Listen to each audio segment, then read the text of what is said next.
Suami nanti tiba cakap, rindunya nak makan ayam masak kicap yang nasi ambeng punya style. Hari ni jom kita buat ayam masak kicap orang Jawa.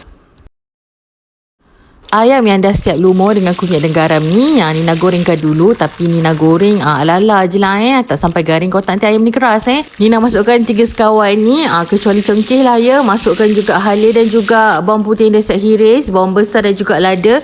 Tapi ingat pesan Nina, jangan sampai garing lah, agak Melayu saja Lepas tu masukkan sos tiram, kicap manis, lemak manis ni pada jalin ni kan. Lepas tu masukkan juga kicap pekat, asam jawa sikit, gaul-gaul rata. Lepas tu masukkan perasa sikit, white pepper penting dan juga gula sikit. Lepas tu masukkan ayam tadi. Lepas tu kita gaul-gaul rata. Nampak macam pekat ni kan. Nina tambahkan sikit air, bagi dia mereneh dulu, bagi rasa-rasa dia masuk ke dalam ayam. Dah siap.